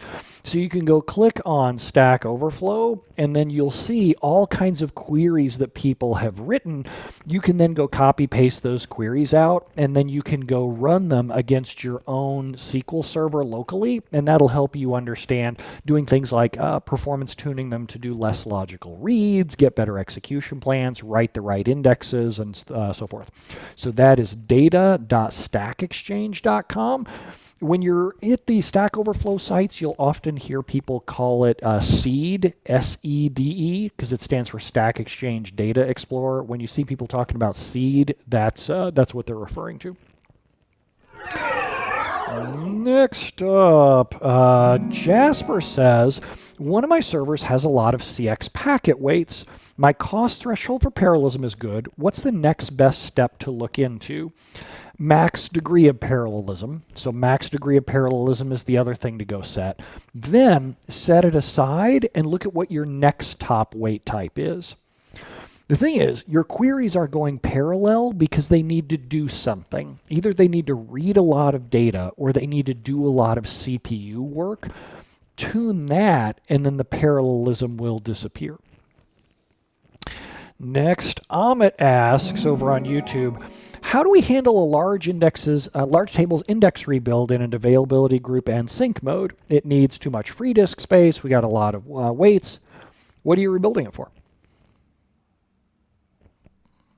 What's the problem that you're trying to solve? Sometimes I see people that are like, oh man, I punch myself in the junk over and over. It hurts. Tell me how to make it hurt less. Stop punching yourself in the junk. Why would you do that? What do you expect to gain? Because it feels so good when I stop. No, that's not a good answer. So I would argue that what are you rebuilding a large table for? Well, we got to get the pages in order. Why? What do you think is going to happen there? Yeah, who's it? Michael J. Schwartz says that rebuilding indexes are the I hurt myself today. Michael J. Schwartz says that rebuilding indexes is like the world's most expensive way to update statistics. I can see if you need to update statistics, but rebuilding an index on like a 50, 100 gig table, it shouldn't be something that So let's zoom back here. What's the problem you're trying to solve? And if you're just trying to solve some magic fragmentation number, step back and ask what that's really hurting. You know, how can you measure that query performance is actually worse because of that? Next up, Luis says, which cloud platform for SQL Server is cheaper? It really depends on your negotiating skills at an enterprise level. Because what happens when you're really trying to save money is you put a bunch of executives in some steak restaurant somewhere or some golf club, and then they get friendly, some people get drunk, deals get made, and then your company deals with that for the next decade. But that's usually how you get it to be way cheaper, is you take your Microsoft sales reps out and you're like, so we're thinking about going to Oracle, or that Amazon sure does look good this time of year. And next thing you know, they're giving you huge discounts in order to keep you around for a while. Tech people like you and me, it's real hard for us to influence the bottom line that much. I remember there's a great time one time where my coworker and I worked really hard trying to get the best deal on a SAN. We did all kinds of reviews of different SAN models, picked what we thought was the best version, and then my manager and a bunch of other executives went golfing and went to a football game with one of the SAN vendors. Next thing you know, we'd bought their SAN, and it didn't have anything to do with which SAN was best. So that was a little bit frustrating. Steve says over on YouTube, how will your move to Iceland affect you selling training to the EU? It won't at all. The whole training site will still be based out of the United States. The only way that I could really make that dramatically better would be to change the entire back end that we use to the point where we could have a distributed back end in different countries. I don't want to move the website to the EU. It's just not practical for me as a small business person in the US. And after the EU struck down the Privacy Shield law, right now there's not a good way, not a good legally defensible way for people in the US to host EU data. It's one of those where the EU is suing the bejesus out of Google and Facebook right now, and I'm kind of like, why don't y'all settle that? I'm just a little kid here at the table. I don't really know what's going on. So when they figure out what they're going to do with Privacy Shield, then I'll go from there. Next up, CV says, good afternoon. I was wondering what tools you're using when you're automating the lab VMs. I use Amazon EC2. So EC2 is like a virtual machine hosting environment. I have an image, a template that I just deploy a whole bunch of the template whenever I start a training class. And each student gets one image, and we send out emails automatically to each of the students who signed up for it. So AWS EC2 and AMIs and templates. Next, Hassam says, thank you in advance for replying to your questions. You're welcome. I'm wondering if we can use TDD for writing stored procedures. What are the best best practices for storing stuff on version control? I don't get involved with version control, but I'll tell you who does. So if you go to dlmconsultants.com, dlmconsultants.com, and I don't know why it didn't go HTTPS there, but Alex Yates, who's the person way over there on the far left, runs dlmconsultants.com. He does all kinds of training around version control, continuous integration, continuous deployment. He is the person that I would go to. Vendors will also give you advice. I would just start with him first because he's independent. So that's dlmconsultants.com. Next up, let's see here, Doptimist. Doptimist. Oh, that's pretty cool. It's like Optimist, but Doptimist. Don't some companies experiment with contractually allowing consultants to use negative reinforcement? Politically, let me tell you how that works. When I'm brought into a client, it's real. No one brings me in for a good time. I am not cheap. I am what they call expensive. So by the time the executives get in and go, well, all right, this guy wants, 20 grand, let's bring him in. By the time that they get me involved, executives know that there's a problem, and they will often have private meetings with me during the engagement. They're like, okay, we're going to take Brent out to work or out to lunch, and we're just going to talk to him, just see make sure everything's going okay. And then they'll be like, look, give me an honest assessment of my staff. Tell me what I need to do, which staff need help, which staff are holding the project back, which staff should I invest more in. And so that for me is, if I'm going to do negative reinforcement, that's the way that I do it, is that if someone's not working with me on a project and they're a blocker and they're stopping me from becoming successful, I will frankly say to the executives, here's the deal. This person is stopping me from being successful. Here are the reasons why they're kind of throwing a blocker in for the project. Here's what I would recommend that you do. Often the executives will take that person aside, have a conversation with them, and things are dramatically different from that point forward. I do not like using that technique. That is my last resort, because I know that when I do that, that marks that person for life in that company. Like that they will never have a good performance review after I do that, because the executives are going to be like, well, we brought in Brent and he said you sucked. So I don't do that often, but when I do negative reinforcement, that's the way that I do it, and that works magic. That has only failed me once. That, I swear to God, the one time it failed me, the guy must have naked pictures of the CEO or something, because he was incompetent, had no idea what he was doing, was purposely throwing monkey wrenches in the project, trying to get it to fail. I'm like, okay, so just so y'all know, I'm leaving, and here's why. I'm like, okay, good luck. Crioseco says, my database has data for like last 22 years. Performance tables with more records aren't that good. To improve performance, should we cut the old data? What other strategy should we look at? The thing that I always ask users is, do you need that data? Do you want to be able to report from it? And what I'll do is I'll take the production copy of the database, restore it onto another server, delete out like 90% of it, and then see how queries perform. Sometimes it's not the quantity of the data. Sometimes it was a bad set of indexes, for example. Because if you had an index on sales date, then you could seek directly to whatever date range you were looking for. Sometimes it's problems with the queries or the indexes that I got to fix, and then putting it in a dev environment and chopping off a bunch of the data helps me learn that. And then if it is the size of the data, then I can show the team, hey, look what happens when I drop 90% of the data. Now, anytime you want to go faster, this is an option that's available to you. Tell me when you want to do it. Next up, Nick says, my Columnstore index tables while doing a select are taking way more memory than required, and the select shows this warning. Can you please explain why? Sure, I'll show you. So I'm going to come back over here into SQL Server Management Studio, and for starters, what I'm going to do is I'm going to set my database. I'll go into the big monster Stack Overflow database. I'm going to set my compatibility level at 2017. So I'm going to be running in SQL Server 2017 compat mode at first.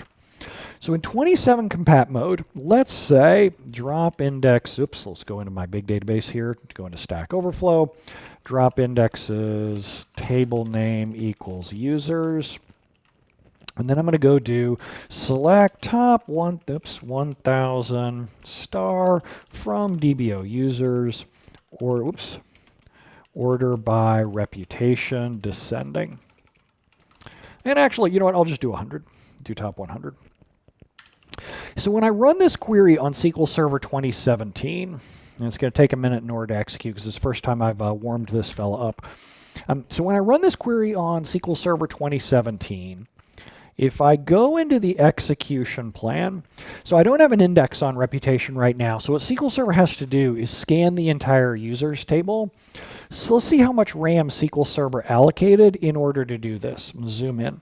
SQL Server says I need 4 megabytes of RAM, just 4 megabytes of RAM, and that's it. Well, when your query has a column store or has a column store index involved with the query may go into a different execution mode called batch execution mode. For a long time, SQL Server has just had row execution mode on queries. So when you've hovered your mouse over tables, all you see is row execution mode.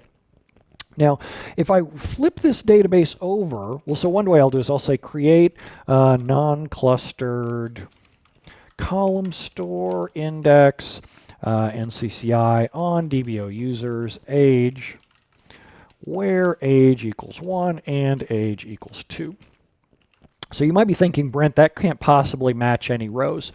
You are correct. It can't possibly match any rows.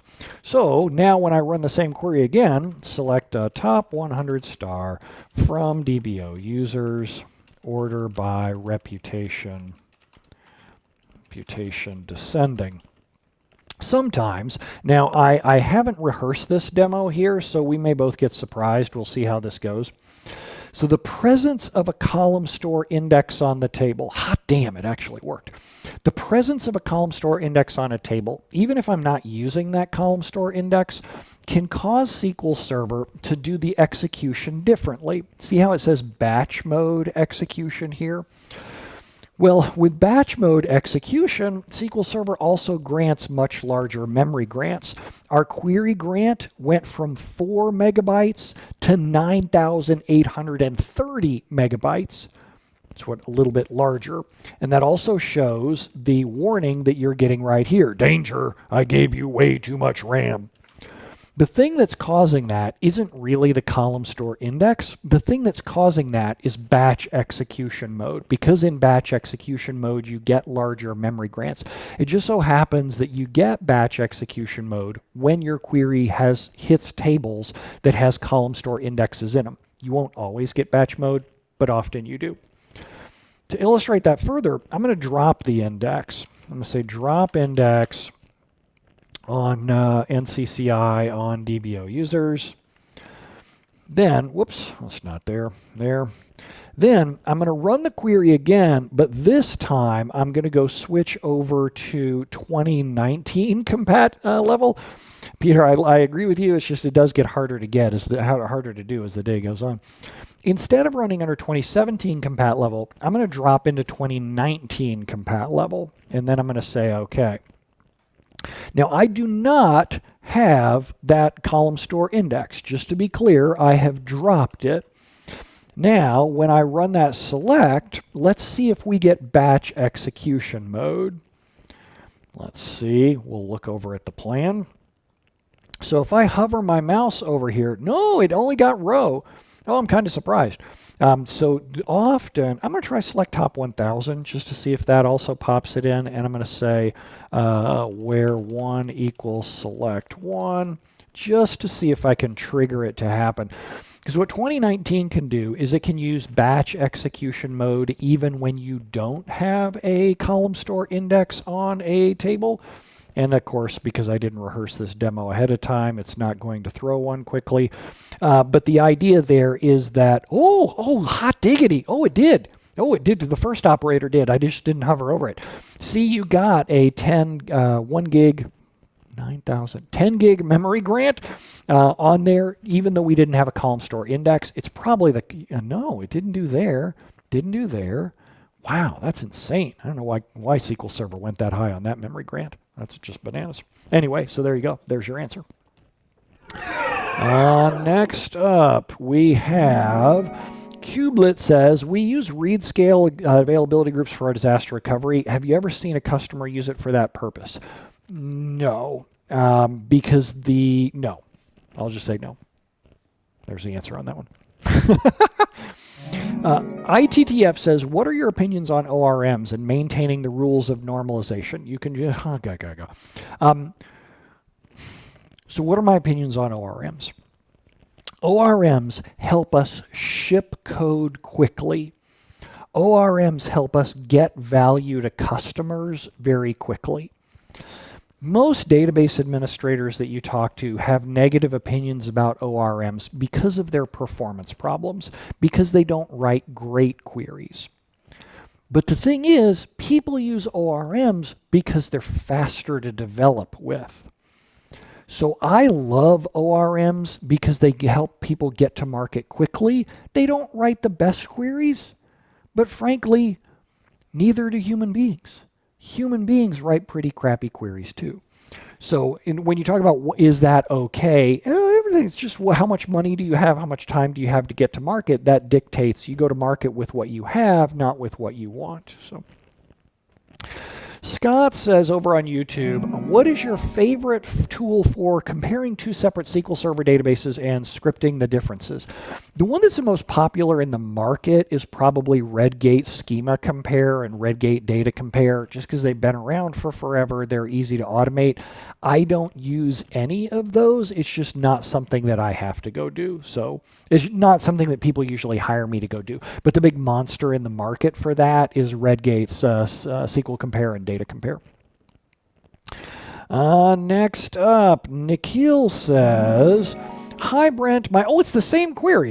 We already had that one. Let's go get rid of that one and we'll hit the next one.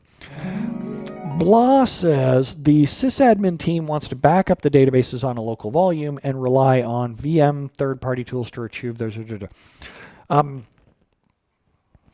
Opinion on backup strategy. I like virtual machine backup tools, Veeam, Zerto, those kinds of things. I like those when you don't have a full-time database administrator or when you have a whole lot of virtual machines that don't need near zero RPO and RTO.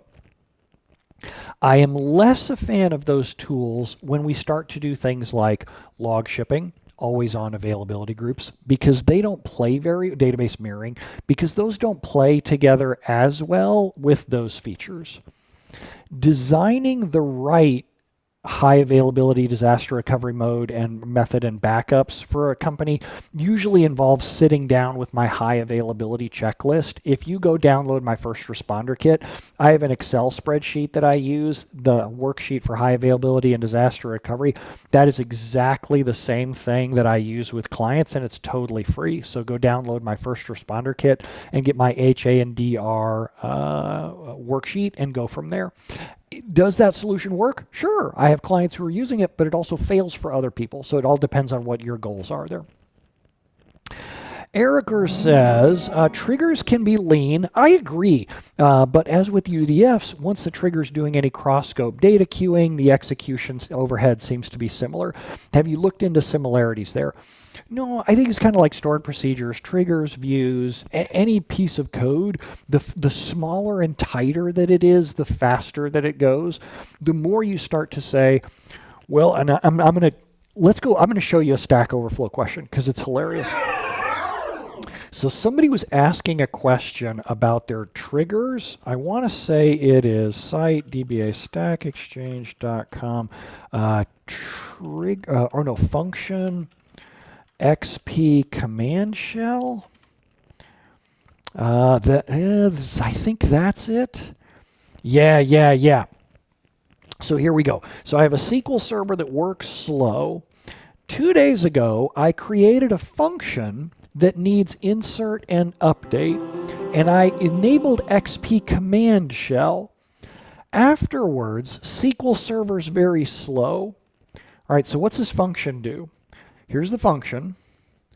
It declares some stuff. Okay, that's cool. It opens a cursor. Okay, I'm getting a little suspicious.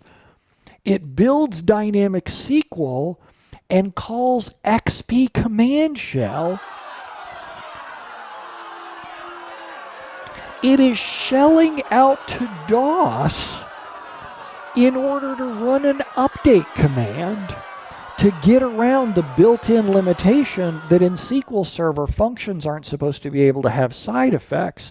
While I salute this person for their ambition, this is the kind of example where you go, oh my God, just because you can do something like that doesn't mean you really should. Oh God, that was just incredibly amazing and horrifying at the same time. Richie says, who the hell invited Logic's older brother? Welcome, Richie. Richie is, where are you, Richie? You're in Naples today? I think you're in Naples, Florida. Filmed before a live studio audience. Yes, good to see you, sir. Keep your mask on. Simon asks, see, I did it differently that time. Why would a Columnstore version of a table consistently run faster than a row version despite reading more pages? Classic example is the larger grants that come out of a Columnstore query that it'll suddenly get a much bigger memory grant that it needs. For example, a select star that does an order by, it needs to do a sort.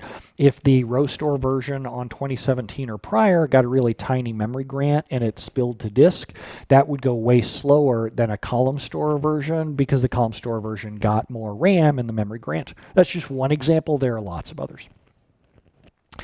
Next, Coda says, is it good to use dbcc commands on production, specifically free proc cache?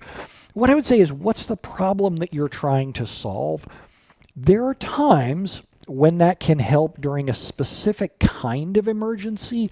But what I often find is that it's kind of like getting drunk on Saturday night in order to forget that you're in a bad marriage. What getting drunk does is it starts to wipe out some of your memories. Those memories will be back on Sunday morning. You will still be in a bad marriage. I'm not just talking about you, Coda. Maybe it does ring a little bit true. But that is the equivalent of doing DBCC free proc cache. I see people smashing a bottle over their head with DBCC free proc cache to clean out their server's memory and then start again from scratch, but it doesn't work because you're still running the same queries, and it's a matter of time until you run into issues again, like parameter sniffing. Also, I get drunk a lot. But I'm in a wonderful marriage. Erica is an absolute saint. If she passes away before I do, I am going to be single for the rest of my life. I'm absolutely positive of that. Naveen asks, is it a good idea to version control indexes? If so, how do I do that? Source control person that I talked about earlier, dlmconsultants.com, yeah, you can go talk with them and he'll teach you how to do source control of things like indexing and teach you how to keep them in sync between different environments. Is it a good idea? Sure. Do I know a lot of people doing it? No, not really, because it is kind of a bit of a pain in the rear. So, happy booze on Sundays, yes. Gene says, is there any advantage to running a restore script in PowerShell in Windows Task Scheduler instead of SQL Server Agent?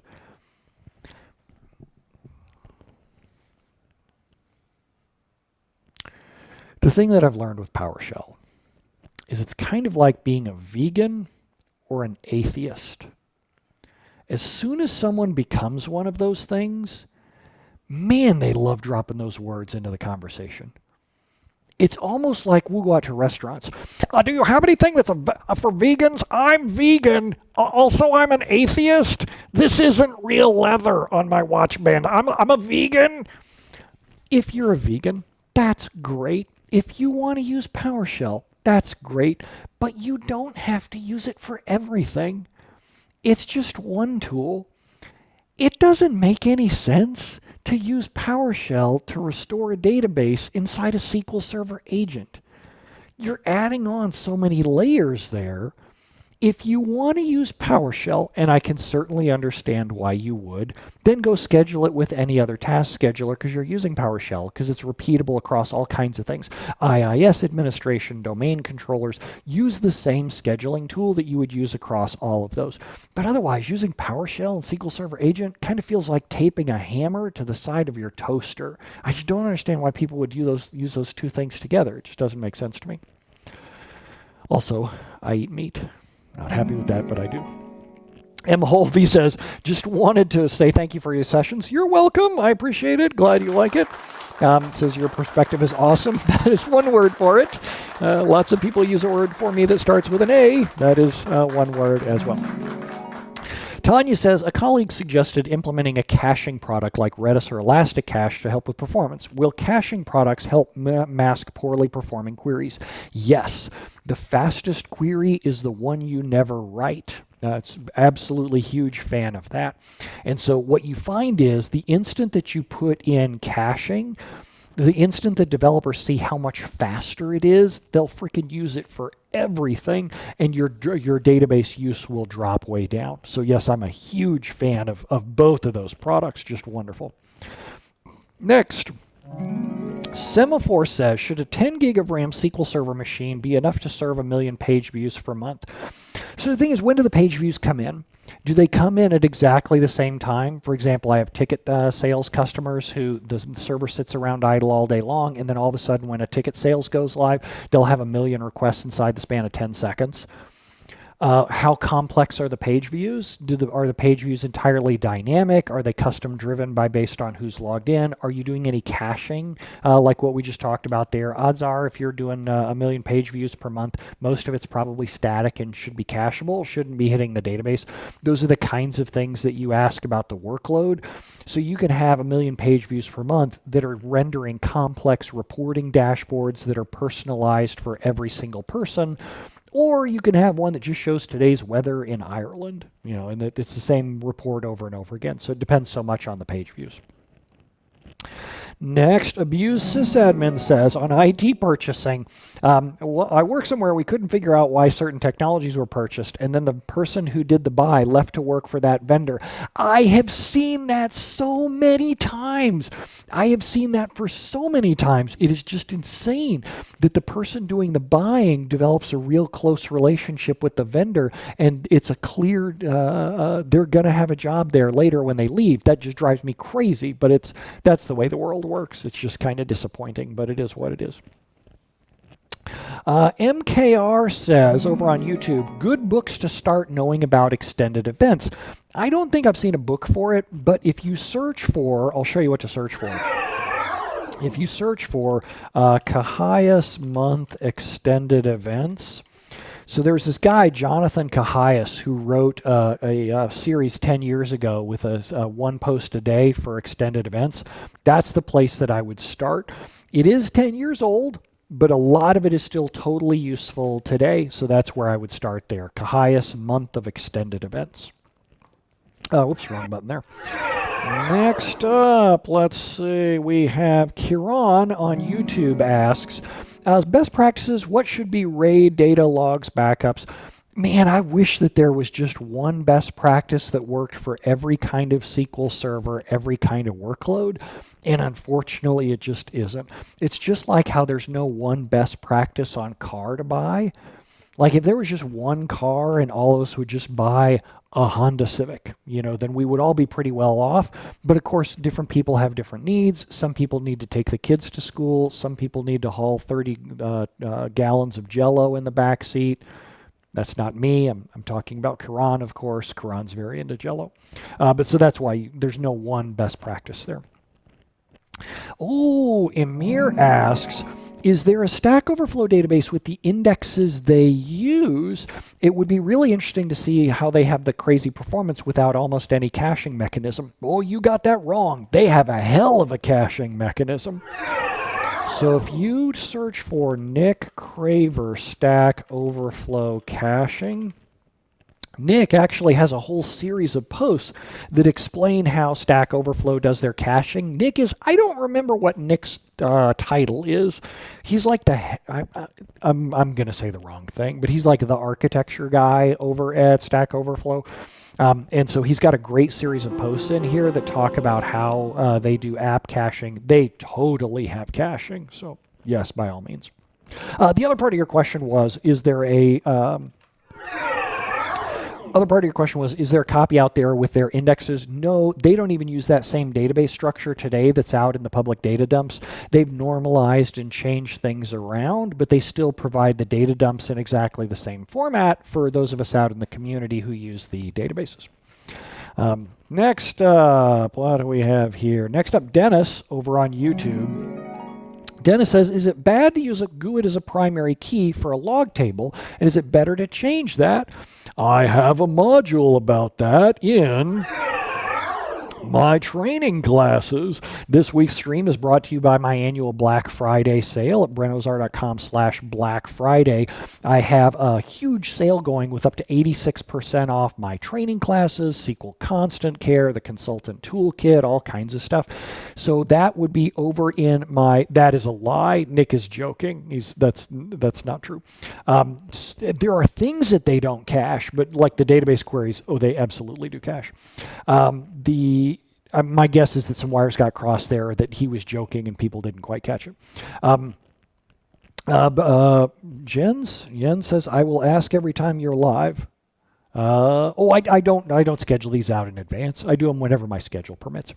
But if you want to learn about things like GUIDs as a primary key, I have a whole module about that in my Mastering Index Tuning class. I explain where they do make sense, where they're a good fit, and when they're not a good fit. So that's Mastering Index Tuning. Next up, what do we have here? Next up, Jen says, do you know why a batch in implicit transactions uses more data in a transaction log than with implicit transactions turned off? My guess, so what you would want to do is a repro query and then post that on dba.stackexchange.com. My guess is that what's happening is you have implicit transactions on and you're doing a select and then you're going off and doing other things. The instant that you start a query, you're starting a transaction, which means that more of the transaction log will be marked as active. It's not more data in the log, it's just that it seems like more of the log is open at any given time. You're on exactly the right thread. I think you're just misunderstanding what's happening inside the transaction log. Oh, Surly Dev, no, you should actually stop here. That's a great question. It is 8 o'clock. We should stop here. So thanks a lot, everybody, for hanging out with me. Thank you, Surly Dev, for managing the queuing of questions. A warm round of applause for Surly Dev, making everyone's life easier here. Right now, I don't have an emergency client next weekend. So the way that I do these is if I don't have an emergency client over the weekend, then I come and often do the streams. I don't know that I'm going to do a stream this weekend, though, because I actually have training classes this whole week. I have fundamentals of Columnstore, fundamentals of parameter sniffing, and mastering parameter sniffing all this week. I am probably going to be streamed out at the end of the week, and I'll probably just take the weekend off. But we'll see. I might. No promises. So thanks a lot, y'all, for hanging out with me, and I will see y'all next time. Adios.